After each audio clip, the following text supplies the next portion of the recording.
Hi guys, welcome to my channel again. তো দেখো, চলে আসি নতুন একটা ভিডিও নিয়ে। তো আজকের এই ভিডিওটাতে আমরা মূলত আলোচনা করব অঙ্গনওয়াড়ি আশাকর্মী এবং চুক্তিভিত্তিক অস্থায়ী কর্মীদেরকে নিয়ে।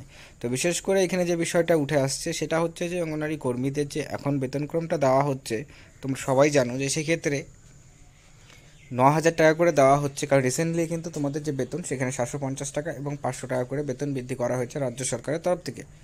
এবং তারপর থেকে কিন্তু কর্মীদের এখন একটা 9,000 টাকা করে তারা পাচ্ছেন বিল ছাড়া। ঠিক আছে, মানে নর্মাল যে অনারিয়ামটা রয়েছে সেটা এবং বিল ছাড়া তাদের এখন 9,000 টাকা করে কর্মীদেরকে দেওয়া হচ্ছে। তো সেই ক্ষেত্রে এটা কিন্তু বেড়ে 15,000 টাকা করে তোমাদের করা হবে কি না এই বিষয় নিয়ে লেটেস্ট একটা আপডেট উঠে আসছে, যেটা তোমাদের সাথে শেয়ার করব। এবং সহায়িকাদেরও কিন্তু 8,500 টাকার মতো বেতন হতে চলেছে। এখন কোন কিভাবে করে, ঠিক আছে, এই নতুন অনারিয়াম বা নতুন যে বেতনক্রম সেটা হতে চলেছে সেই বিষয়টাকে আমরা এখানে বিস্তারিতভাবে আলোচনা করব, কারণ লেটেস্ট আপডেট অনুযায়ী যেটা সকল কর্মীদেরকে কিন্তু জানা দরকার। ঠিক আছে, তো চলো সময় না করে তোমাদের দেখিয়ে দিচ্ছি যে আজকে যে আপডেটগুলো রয়েছে তার মধ্যে যে বেতনক্রম নিয়ে যে মেন উল্লেখযোগ্য যেটা সেটা কি। ঠিক আছে, তো দেখো, আর একটা বিষয় বলবো, যদি ভিডিওটা ভালো লাগে লাইক করবে, চ্যানেল থেকে চ্যানেলটিকে সাবস্ক্রাইব করবে।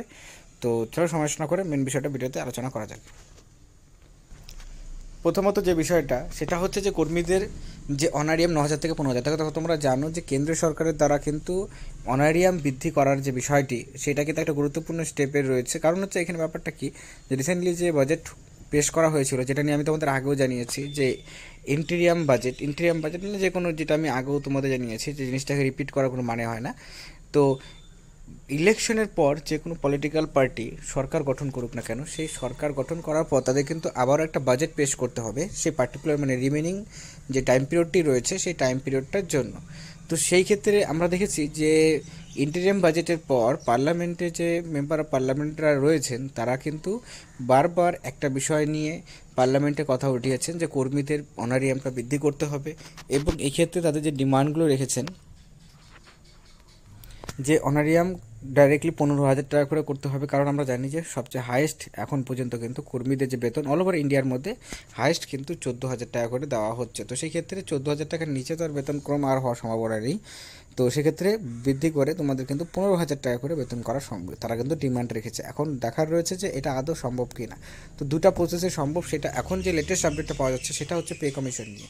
যে পে কমিশন কিন্তু বসতে পারে অঙ্গনওয়াড়ি কর্মীদের যে আইসিটি ডিপার্টমেন্ট রয়েছে সেই ডিপার্টমেন্টের মধ্যে কিন্তু পে কমিশনটাকে বসানো হতে পারে, মানে পে কমিশনের আন্ডারে আইসিডিএস ডিপার্টমেন্টকে আনা হতে পারে। তো দেখো, এই জিনিসটা একটা বিষয় আমি তোমাদেরকে বলি যে পে কমিশনটা অ্যাকচুয়ালিতে কী, যে আমরা জানি ওয়েস্ট বেঙ্গলের 6 পে কমিশন এখন রয়েছে।